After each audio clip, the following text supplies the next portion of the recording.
మీరంతా robo cinema చూసే ఉంటారు కదా. రోబో సినిమాలో అక్కడ వసీకరణ్ సైంటిస్ట్గా నటించినటువంటి రజనీకాంత్ ఒక రోబోని ఆర్మీకి అందించాలనుకుంటాడు. ఆ తర్వాత నుంచి పెద్ద ఎత్తున చర్చలు కూడా జరిగాయి. నిజంగానే బార్డర్లో గస్తీ కాసేటువంటి వాళ్ళు మాన్యువల్గా కంటే కూడా రోబోని డిప్లాయ్ చేస్తే ఎలా ఉంటుందనే రకంగా కొన్ని దేశాలు కూడా డిసైడ్ చేశాయి, కొన్ని దేశాలు కూడా ఆలోచిస్తూ ఉన్నాయి.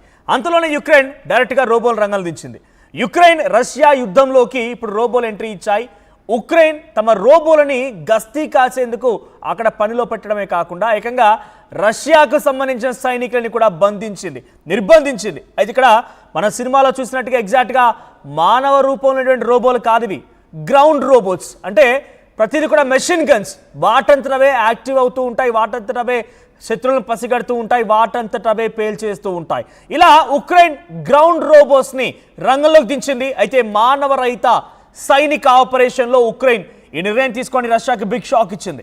సైనిక స్థానంలో తొలిసారిగా యుద్ధ రంగంలోకి రోబోలను డిప్లాయ్ చేసింది. మీరు చూస్తున్నారు కదా లెఫ్ట్ సైడ్ బాక్స్లో కింద కనబడుతున్నటువంటి ఆ విజువల్, ఎస్ అది రోబోనే.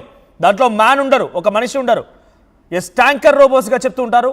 సో అవన్నీ కూడా దాంట్లో మనుషులు ఎవరు కూడా ఉండరు, వాటంతటవే గస్తీ కాస్తూ ఉంటాయి. ఎదురుగా ఒక శత్రువు కనబడ్డాడంటే పేల్చేస్తూ ఉంటాయి. అక్కడ ఇంట్రెస్టింగ్గా మనకి ఇక్కడ ఒక నిజంగానే శత్రు దేశాలు కనుక దాడి చేసినా మన వైపుగా నష్టం తక్కువ, ఎందుకంటే మనుషులు చనిపోరు, కేవలం మెషిన్స్ మాత్రమే అవి పాడైపోతాయి. నిజంగా మళ్ళీ ఒకటి రెడీ చేసుకోవచ్చు అంటే రెడీ చేసుకోవచ్చు. అటువంటి విధంగా రోబోట్స్ని తయారు చేసి రష్యాకి షాక్ ఇచ్చింది. ఏకంగా రష్యా సైన్యాన్ని కూడా బందీలుగా తీసుకుందట ఈ రోబోలు. ఉక్రెయిన్ రోబోలు రష్యన్ సైనికుల్ని బందీలుగా తీసుకున్నాయట. రోబోలు డ్రోన్ల ద్వారా రష్యా బలగాన్ని అటు ఉక్రెయిన్ నిర్బంధించినట్టు తెలుస్తోంది. తూర్పు ఉక్రెయిన్లోని కర్గివ్ ప్రాంతంలో రోబోలు దాడులు చేస్తూ ఉన్నాయి. రష్యన్ బంకర్ పైన దాడి చేసి ఆ బాంబులతో బంకర్లని పేల్చేశాయి. రోబోలకి రష్యన్ సైనికులు లొంగిపోయినట్టు తెలుస్తోంది. మీరు చూస్తున్న విజువల్స్లో ఒకసారి మీకు ఫుల్గా ప్లే చేసి చూపించే ప్రయత్నం చేస్తాను నేను. ఆ విజువల్ గమనించండి. అదంతా ఒక యుద్ధ ట్యాంకర్లా కనబడుతోంది. బహుశా లోపల ఎవరైనా మనుషులు ఉన్నారంటే పొరపాటు పడ్డాడు. చూడండి ఇక్కడ రోబో డాగ్స్, వీటిని రోబో డాగ్స్ అంటూ ఉంటారట. చూడండి, ఎస్ రోబో డాగ్స్ కూడా ఉన్నాయి. చూసారు కదా, వాటంతటవే వెళ్తూ ఉంటాయి, శత్రువుని పసిగడుతూ ఉంటాయి, శత్రువుని ఏకంగా నిర్బంధిస్తూ ఉంటాయి కూడా. చూడండి, వాళ్ళ లోపల సీసీటీవీ కెమెరాస్ ఉంటూ ఉంటాయి. ప్రతి రోబోలో కూడా ఓ కెమెరా ఉంటుంది.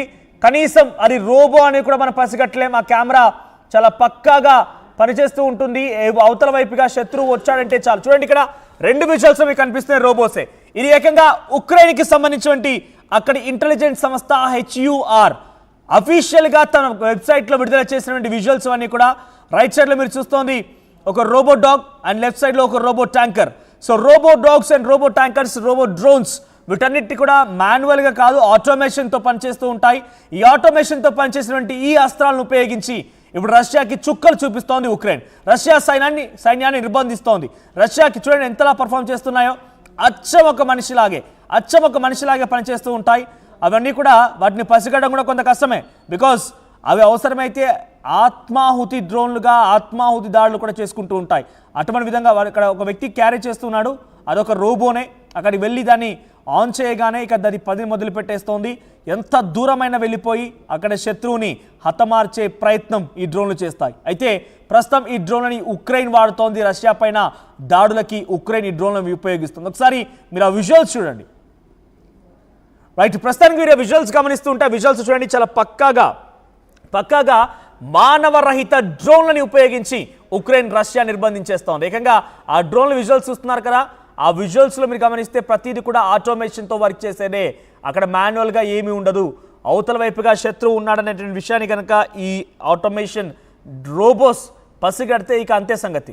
సో గత కొన్ని ఏళ్ళుగా చర్చలు జరుగుతున్నాయి, ఆర్మీలోకి రోబోస్ ఎందుకు తీసుకురాకూడదనేది. ఏకంగా ఉక్రెయిన్ ప్రవేశపెట్టింది.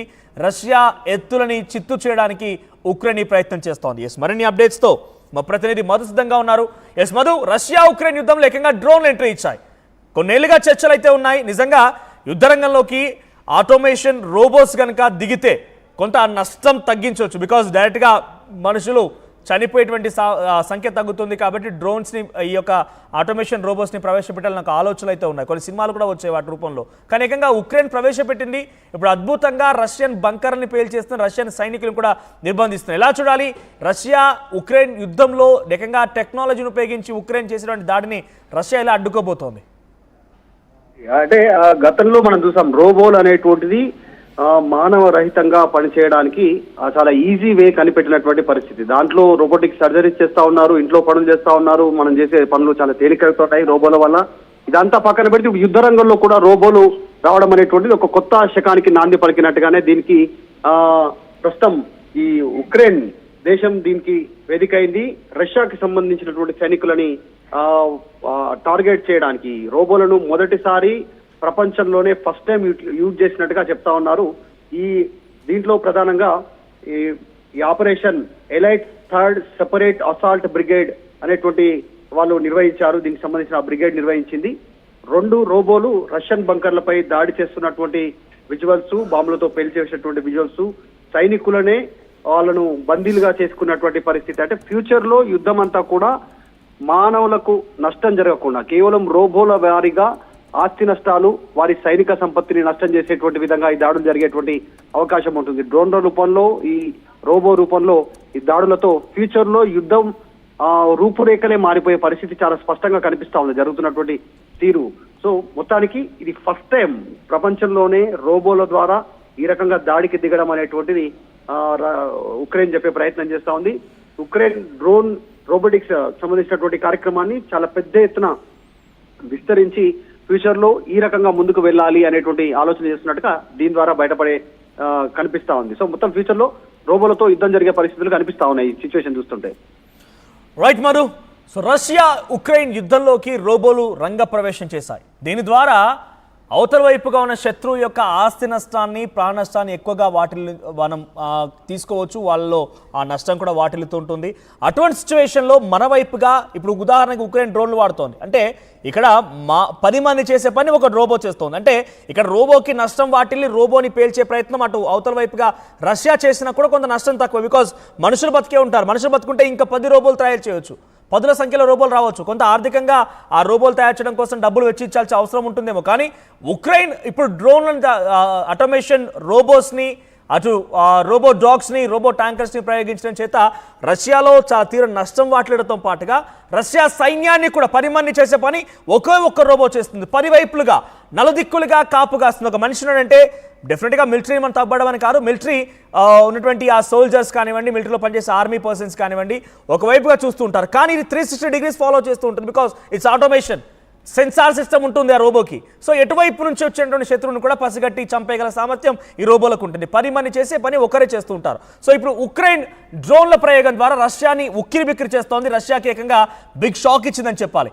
ఇంకో విషయం ఇంట్రెస్టింగ్, ఇక్కడ ఉక్రెయిన్ ఆ స్థాయిలో డ్రోన్లని, ఆటోమేషన్ రోబోస్ని ప్రయోగిస్తుందనంటే దీని వెనక డెఫినెట్గా అమెరికా హస్తం, నాటో దేశాల హస్తం డెఫినెట్గా ఉంది. మరి ఇప్పుడు దీనికి రష్యా సమాధానం ఏముండబోతోంది? ఏకంగా ఈ డ్రోన్లని, మానవరహిత సైనిక డ్రోన్లని ఇప్పుడు ఎలా రష్యా ఆట కట్టించబోతోంది రష్యా సైనికుల్ని? ఇప్పుడు ఆల్రెడీ డ్రోన్ల ఈ యొక్క రోబోల మధ్య ఉన్నటువంటి నిర్బంధించబడినటువంటి ఆ